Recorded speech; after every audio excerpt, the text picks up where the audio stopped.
Sigo leyéndote El hombre en busca de sí mismo de Rollo May, tercera parte, Las metas de la integración, capítulo 7, El coraje, virtud de la madurez. En cualquier época, el coraje es la virtud mínima que un ser humano necesita para atravesar el camino lleno de obstáculos que conduce desde la infancia hasta la madurez de la personalidad. Pero en una época de ansiedad, de moral gregaria y de aislamiento personal, el coraje es una virtud sine qua non. En períodos en los que las costumbres de la sociedad constituían guías más consistentes, el individuo contaba con una amortiguación más firme en sus crisis de evolución.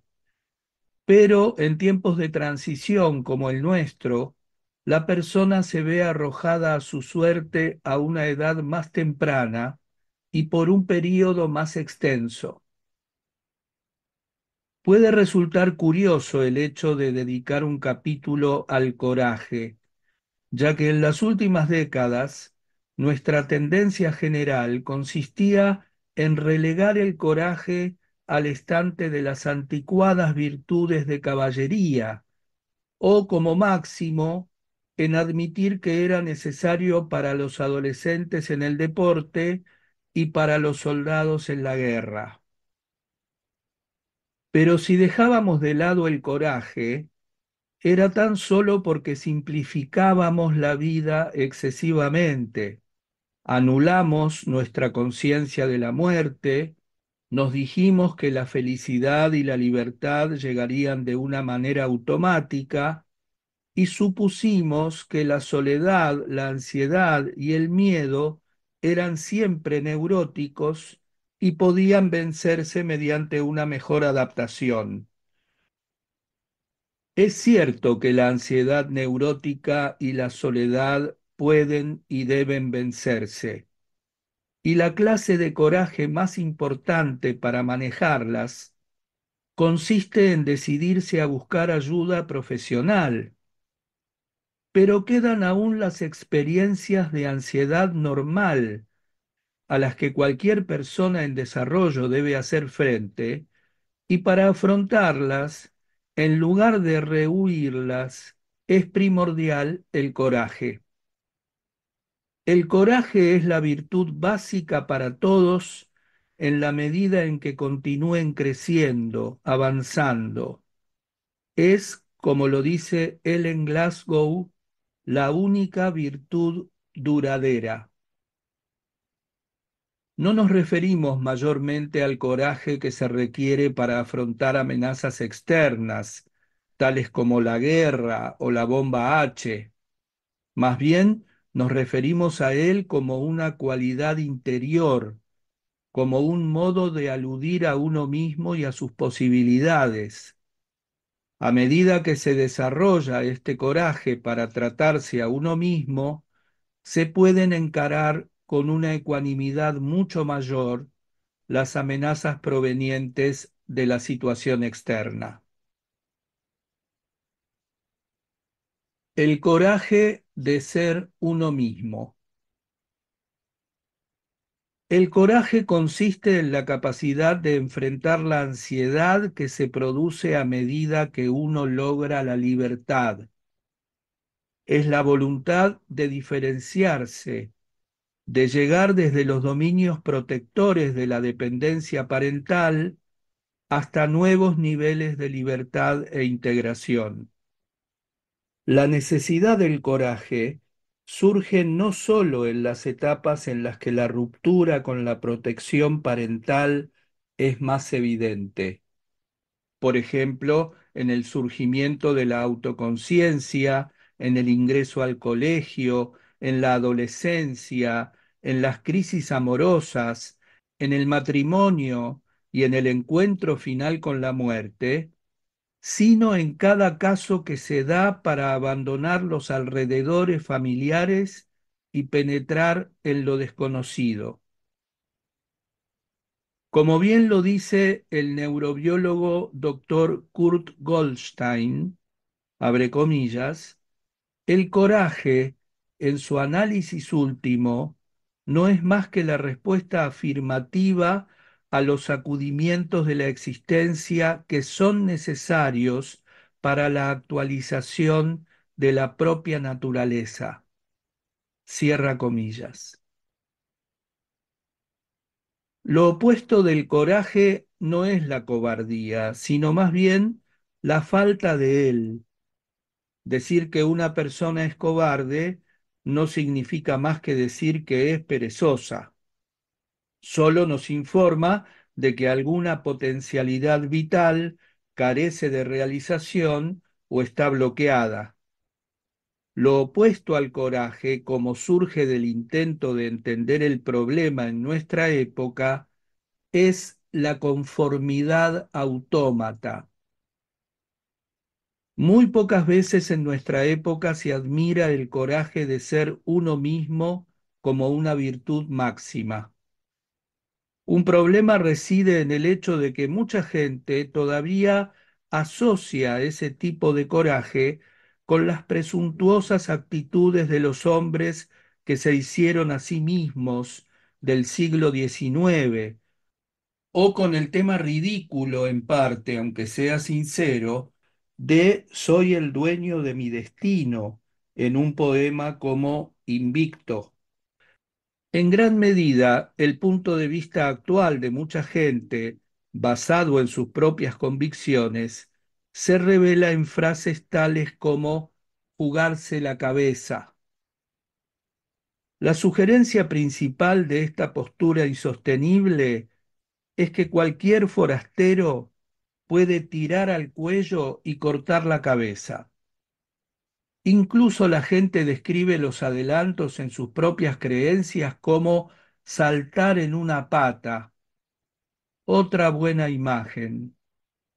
Lo único que se puede hacer en una pata es regresar arrastrándose, quebrarse el miembro y caer dramáticamente como Ícaro en una caída semejante a la de un mártir y quizá inútil, o quedarse sobre el miembro vegetando como un hindú cuidador de árboles y expuesto al ridículo de una población que no tiene en gran estima a los que desempeñan esa función, hasta que el miembro se desprenda por su propio peso muerto.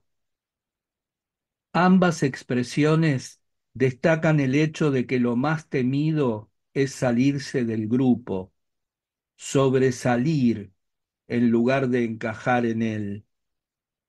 Las personas carecen de coraje a causa de su miedo a estar apartados, solos, o a estar sujetos al aislamiento social, es decir, a ser objeto de burlas, del ridículo o a ser rechazados. Si nos hundimos nuevamente en la muchedumbre, no corremos estos riesgos. Y esto de quedar aislados no es una amenaza que carezca de importancia. El doctor Walter Cannon, en su estudio acerca de la muerte vudú, observó que los primitivos pueden resultar muertos en el sentido literal por estar psicológicamente aislados de la comunidad.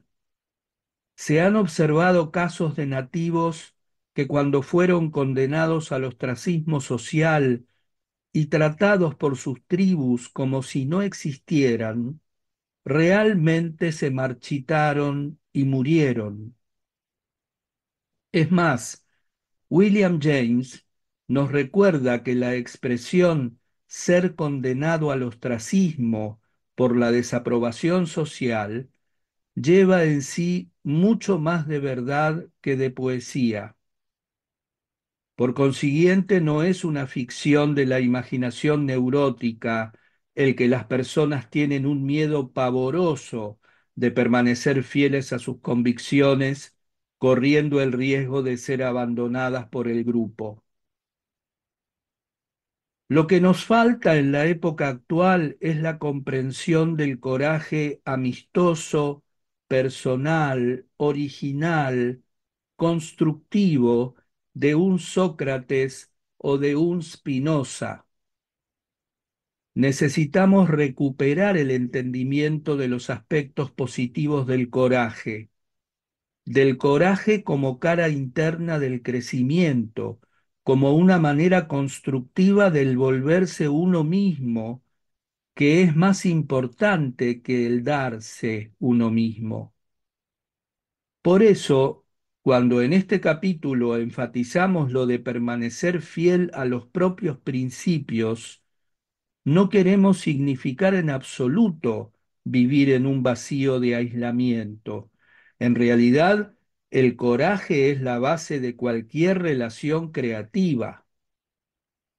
Para tomar un ejemplo del aspecto sexual del amor, ya hemos visto que muchos de los problemas de perturbación de la potencia entre los hombres se deben al miedo a las mujeres por extensión del que sienten a su madre, foco de ansiedad que puede representarse simbólicamente como un temor de que el pene sea absorbido y extirpado durante la invaginación, temor a la dominación de la mujer o a llegar a depender de ella, etcétera. En terapia se debe trabajar con el origen de los problemas de un modo bastante específico, pero una vez logrado esto y vencida la ansiedad neurótica, el coraje debe ir acompañado de la capacidad para relacionarse y, para continuar con nuestro ejemplo sexual, se demuestra tanto literal como simbólicamente en la capacidad de erección y la afirmación necesaria para que exista un intercambio activo. La analogía sexual puede extenderse a otras relaciones de la vida.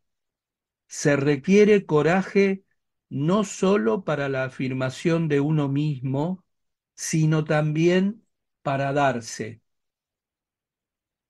Desde la época a la que corresponde la antigua historia de Prometeo, se ha reconocido que toda creación requiere coraje. Balzac, que lo sabía por propia experiencia, lo describió de un modo tan vívido que podemos hacer nuestras sus palabras. Abre comillas. La cualidad que por encima de todas merece la gloria más alta en el arte y en él debemos incluir a todas las creaciones de la mente es el coraje, un tipo de coraje del que las mentes comunes no poseen el concepto y que tal vez se describe aquí por vez primera.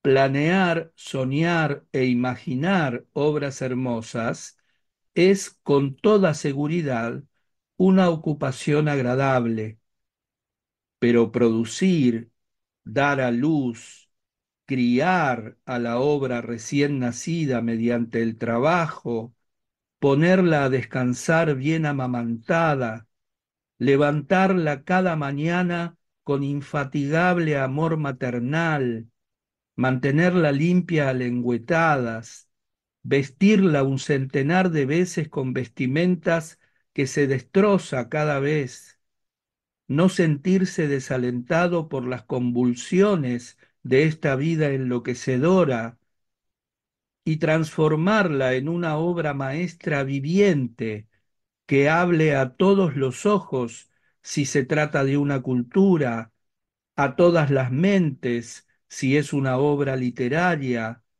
a todos los recuerdos en la pintura, a todos los corazones si es una obra musical. Esa es la tarea de la ejecución.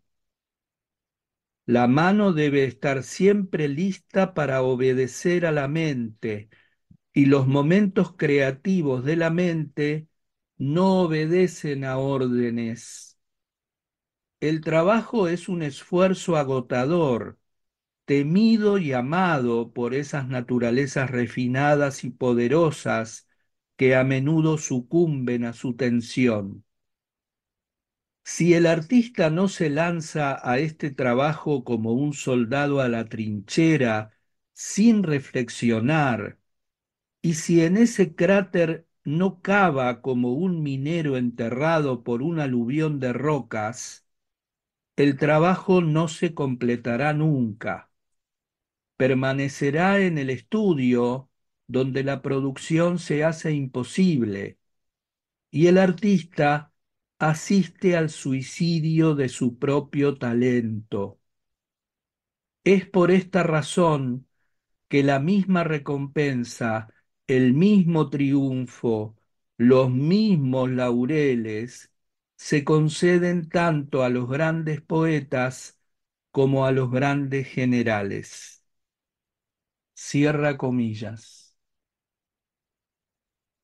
En una nota al pie se consigna que este es un fragmento de la novela La prima Bête de Honoré de Balzac de 1846. Nosotros sabemos, gracias a los estudios psicoanalíticos, cosa de la que Balzac carecía, que uno de los motivos por los cuales la actividad creativa requiere tanto coraje es porque crear significa liberarse de las ataduras de la infancia, romper lo viejo para que lo nuevo pueda nacer, puesto que crear obras exteriores, ya sea en el arte, los negocios o cualquier otro campo, y crearse uno mismo, es decir, desarrollar las propias capacidades, liberarse y hacerse más responsable, son dos aspectos del mismo proceso. Cada acto de creación auténtica supone el logro de un nivel más alto de autoconciencia y de libertad personal. Y eso, tal como lo hemos visto en los mitos de Adán y Prometeo, puede implicar un conflicto interno considerable. Un pintor de paisajes cuyo problema principal consistía en liberarse de las ataduras de una madre posesiva, quiso pintar retratos durante muchos años sin atreverse. Por fin, aunando todo su coraje, se, entre comillas, zambulló y pintó varios retratos en el curso de 3 días. Resultaron excelentes, pero, cosa extraña, él no solo sentía una alegría considerable, sino también una fuerte ansiedad. La noche del tercer día tuvo un sueño en el que su madre le ordenaba suicidarse y en el que él visitaba a sus amigos para despedirse con una sensación de soledad terrible y agobiante.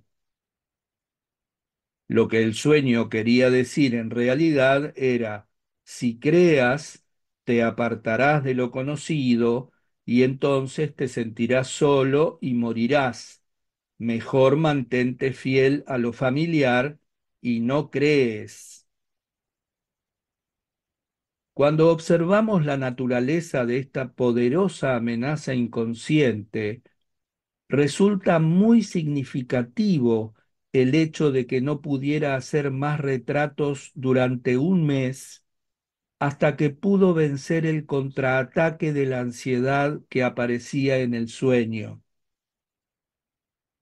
Hay un aspecto dentro de la hermosa afirmación de Balzac con el que disentiríamos, con aquello de que las mentes comunes no poseen el concepto de este coraje.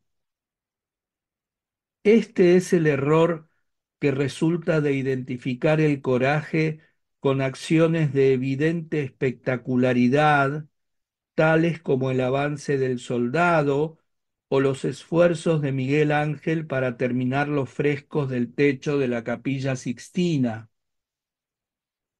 A la luz del conocimiento que poseemos en el presente del trabajo inconsciente de la mente, sabemos que los esfuerzos que exigen un coraje semejante al del soldado cuando avanza tienen lugar en los sueños de casi todas las personas y en sus conflictos más profundos en el momento de tomar decisiones difíciles.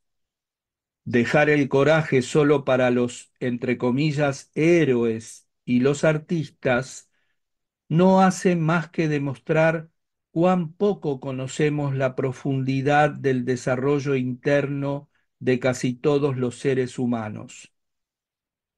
El coraje resulta necesario en cada paso que dé una persona para apartarse de la masa, simbólicamente el vientre, para convertirse en una persona por derecho propio.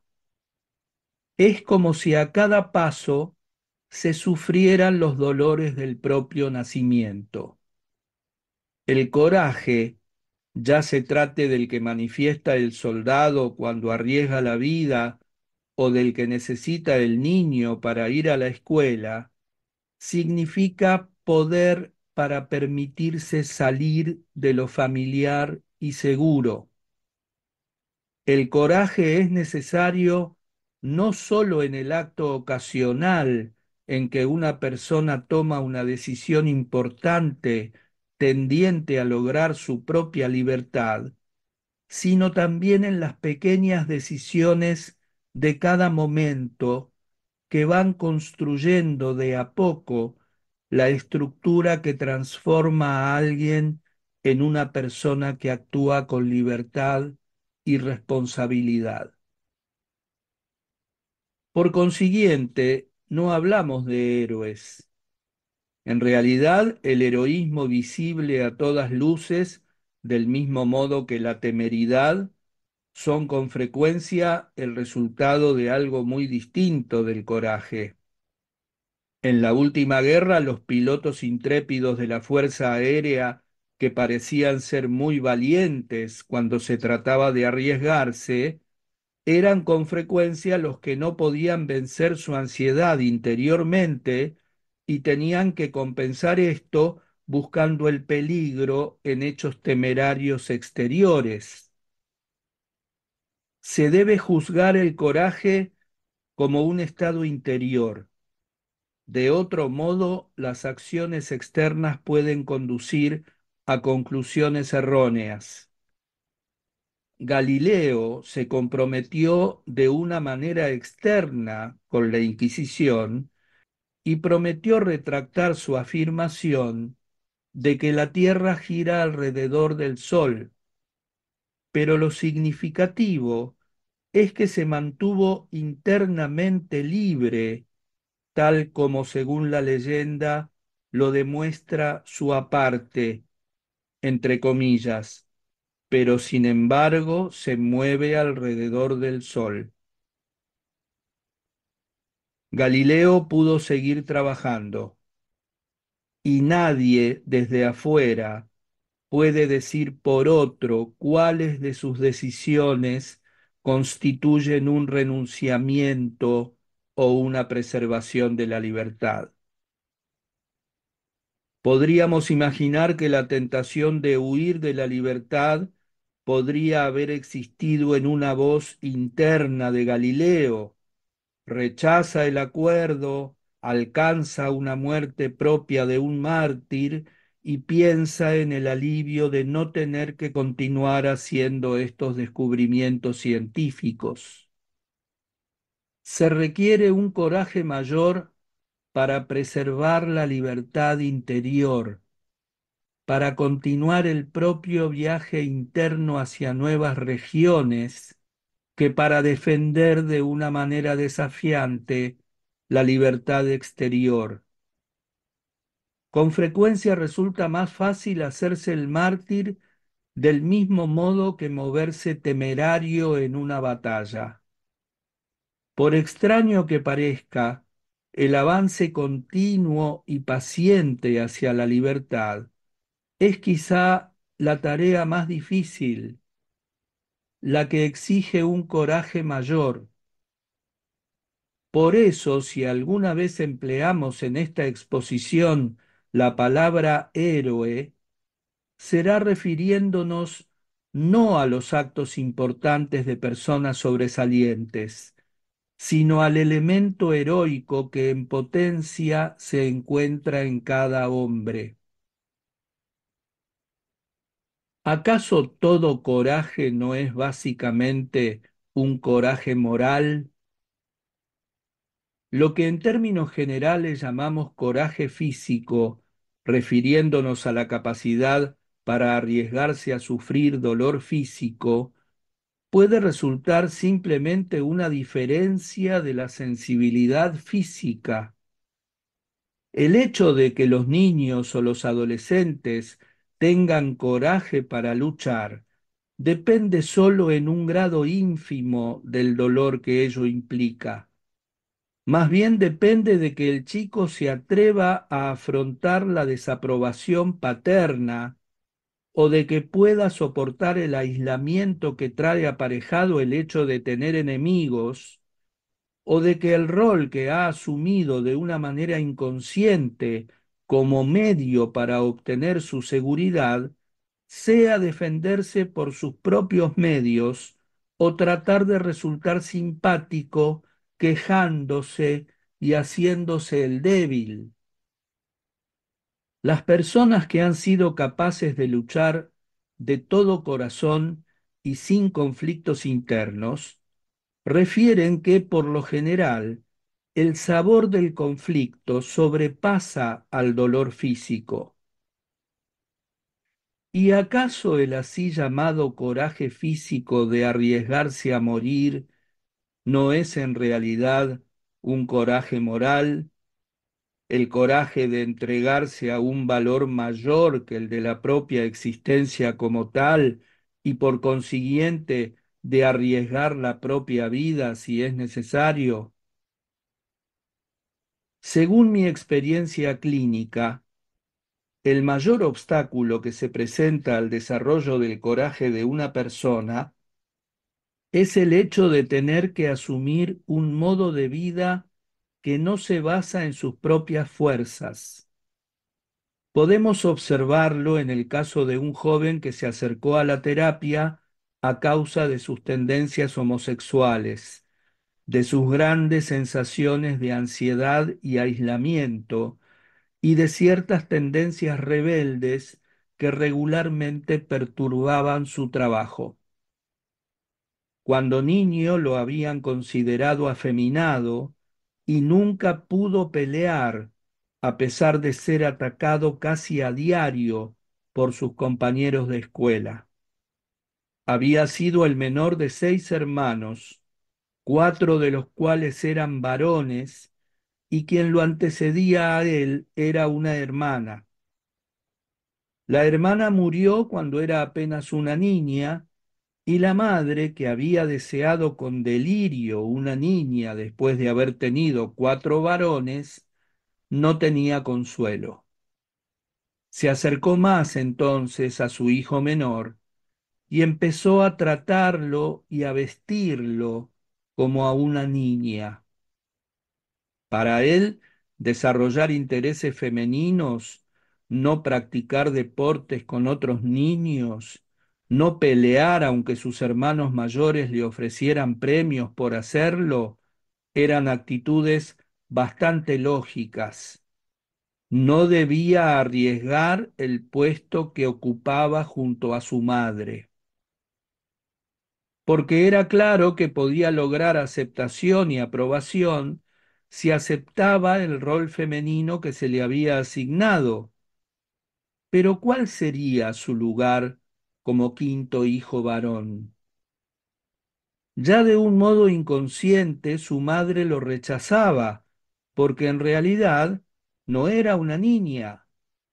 Si actuara como un varón, lo odiaría por convertirse en un símbolo de que no tenía una niña y porque le recordaría que ésta había muerto. Estos requerimientos, evidentemente opuestos a sus tendencias masculinas innatas, lo llevaron al gran resentimiento, odio y a la posterior rebelión que no se había atrevido a manifestar contra su madre. Había sido despojado de la base para la evolución del coraje a la manera de un hombre. Como adulto mostraba en la actualidad un gran coraje en actos que socialmente representaban una rebelión. Donde quiera que se suscitara una revuelta contra la autoridad masculina, allí estaba él. Sin embargo, se sentía aterrorizado cuando surgía algún tema relacionado con su oposición a cualquier mujer mayor, es decir, cualquier sustituto de su madre, que para ese entonces ya había muerto. A lo que no podía arriesgarse era a la reprobación final proveniente de la figura materna formada en su mente y a una consiguiente separación de ella. Es así que una persona no es capaz de conocer lo que cree y mucho menos por lo tanto de sustentarlo si se ha visto obligada a vivir de acuerdo con algún rol que sus padres pretendían de ella, imagen que lleva consigo y perpetúa en sí misma. Su coraje es un vacío que antecede a cada momento en que debe actuar, ya que no tiene ninguna base real dentro de ella. En términos generales, un niño puede dar cada paso que lo conduzca a una diferenciación respecto de sus padres, cada paso que implica volverse uno mismo sin un grado intolerable de ansiedad. A medida que aprende a dar esos pasos, a pesar del dolor y la frustración que significa caer una y otra vez, y que eventualmente logra su objetivo con una sonrisa de alegría, experimenta normalmente su propia independencia psicológica paso a paso. Si es consciente del amor de sus padres y de una seguridad presente proporcional a su grado de inmadurez, puede aceptar las crisis ocasionales respecto de sus padres u otras tales, como la ida al colegio, sin que se oprima su coraje, que va en aumento. No se le pide que permanezca solo en un grado mayor que aquel para el que está preparado. Pero si los padres necesitan, como la madre del ejemplo, forzar al niño a desempeñar un rol o dominarlo o sobreprotegerlo a causa de su propia ansiedad, la tarea de éste se torna mucho más difícil. Los padres tienen dudas interiores y muchas veces inconscientes acerca de su propia fortaleza. Muestran tendencias a exigir que sus hijos sean especialmente valientes, independientes y agresivos. Puede que le compren al hijo guantes de boxeo, que lo impulsen a integrar desde pequeño grupos competitivos y por otros medios insistir para que el niño sea el, entre comillas, hombre que interiormente ellos sienten que no son. En general, los padres que impulsan a su hijo, tanto como los que lo sobreprotegen, muestran en sus actos, que dicen más que sus palabras, su propia falta de confianza en él. Pero del mismo modo que ningún niño sobreprotegido puede desarrollar su coraje, ninguno lo logrará por el hecho de verse empujado. Puede que desarrolle su obstinación o sus tendencias a la fanfarronería, pero su coraje solo proviene de la confianza, generalmente no verbalizada, en sus propias fuerzas y en sus cualidades innatas como ser humano. Esta confianza se basa en el amor que sus padres sienten por él y en el convencimiento de ellos acerca de sus posibilidades. Lo que necesita no es ni sobreprotección ni impulso, sino ayuda para utilizar y desarrollar sus propias fuerzas y sobre todo sentir que sus padres lo consideran una persona en el ejercicio de sus derechos y que lo aman por su propia capacidad personal y por sus valores. Por supuesto, pocas veces ocurre que los padres exijan de su hijo que asuma el rol del sexo opuesto. Es mucho más frecuente que esperen que cumpla con los convencionalismos propios del grupo social al que pertenecen los padres, que obtenga buenas calificaciones y que se lo elija para integrar grupos en el colegio, que sea, entre comillas, normal en todos los aspectos para no dar que hablar, que se case con una pareja adecuada o que ingrese en el negocio de su padre.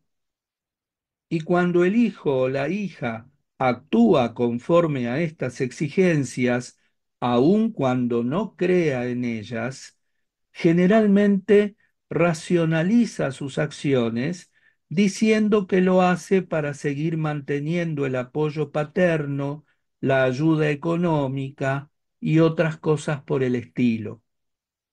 Sin embargo, en un nivel más profundo, existe por lo general otro motivo que es aún más relevante respecto del problema del trabajo.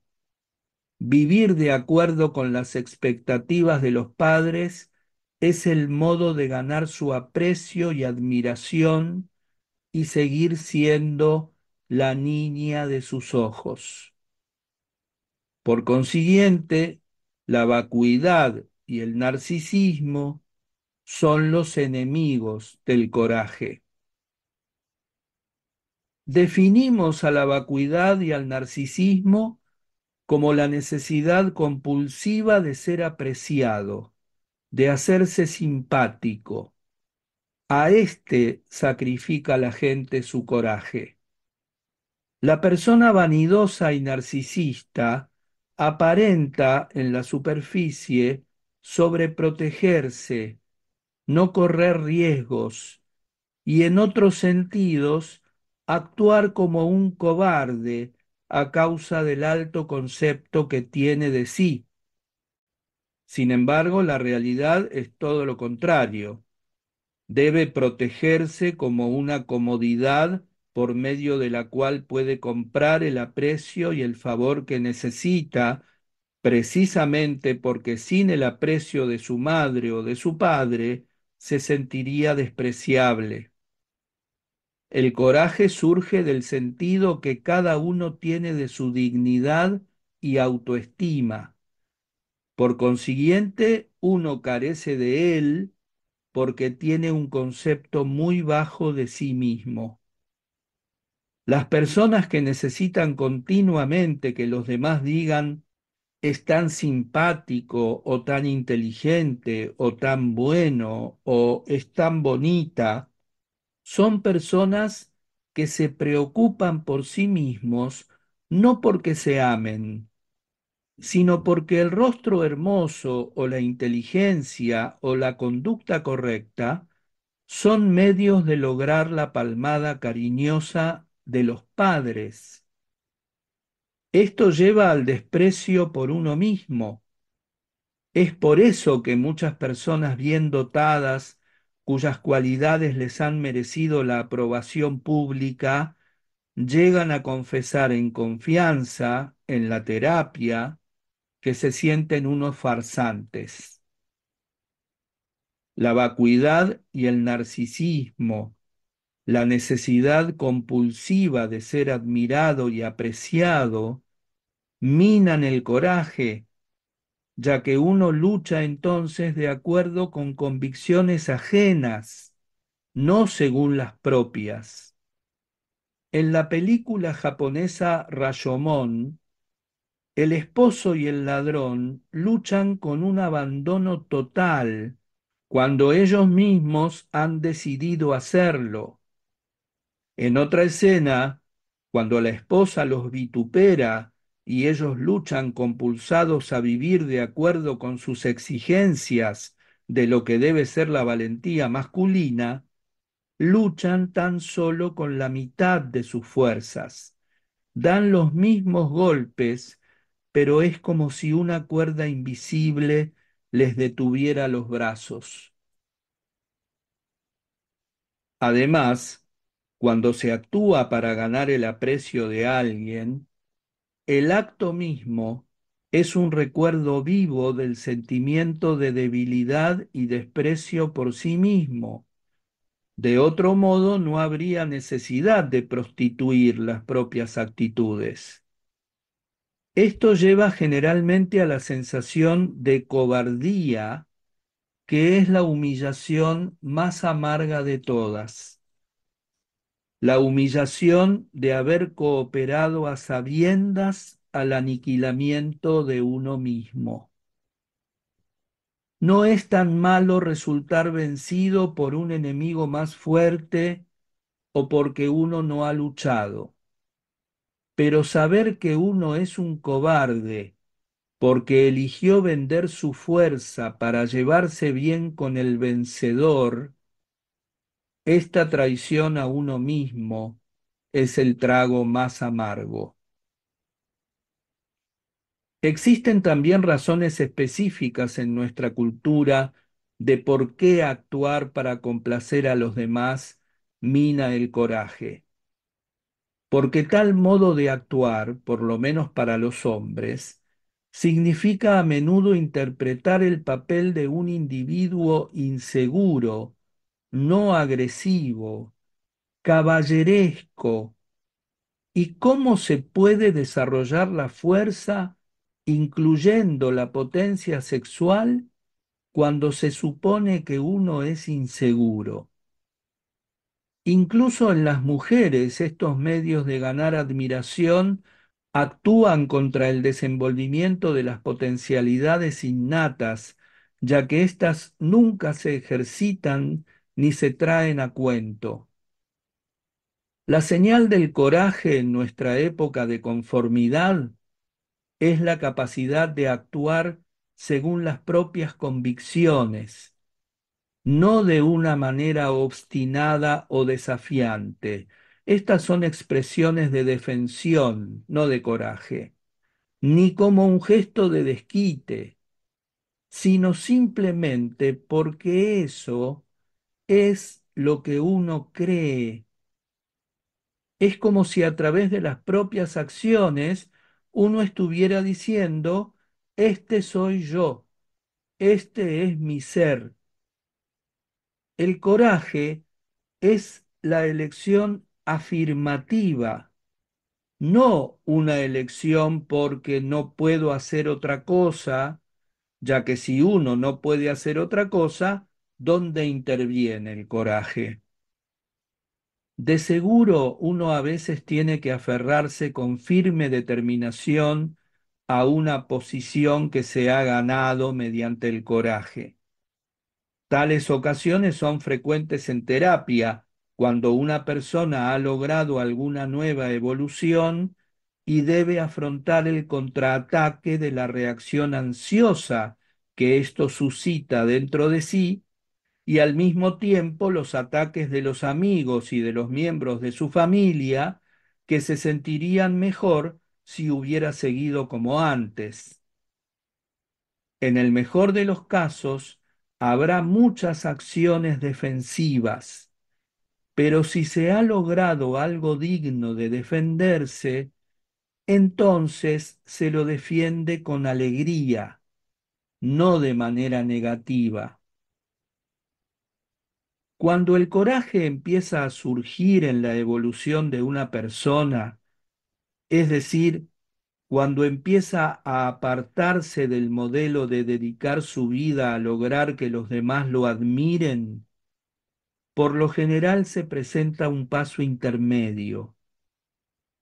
En este nivel las personas adoptan posiciones independientes, pero defienden sus acciones ante el tribunal en el cual figuran las leyes escritas por las mismas autoridades que habían tratado de complacer.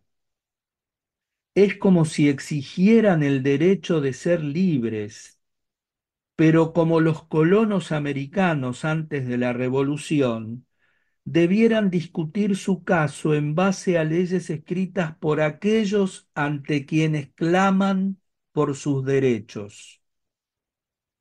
Es frecuente en terapia que las personas que han llegado a este punto sueñen literalmente que tratan de persuadir a sus padres de lo justo de su causa, de su derecho a ser ellos mismos. Puede muy bien suceder que sea este el último estadio que muchos pueden alcanzar en su evolución hacia la libertad y la responsabilidad. Pero en el análisis final, este estacionarse a mitad de camino deja a la persona en un dilema sin esperanza, porque al otorgar a sus padres o a los sustitutos de ellos el derecho a bosquejar las leyes y al defenderse ante su tribunal, ya ha admitido tácitamente su soberanía. Esto implica su falta de libertad y su culpa si afirma su libertad.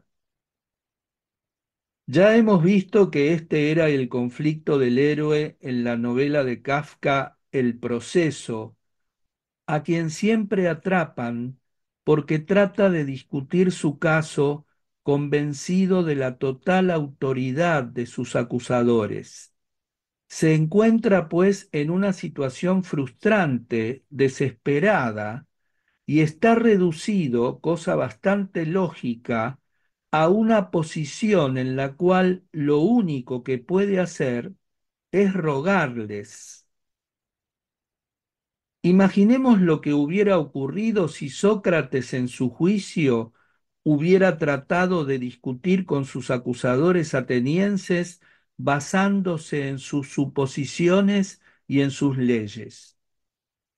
Toda la diferencia está señalada por su presuposición: hombres de Atenas, obedeceré a Dios antes que a ustedes, lo cual, como ya hemos visto, significaba para él su norma de conducta en lo más profundo de su ser.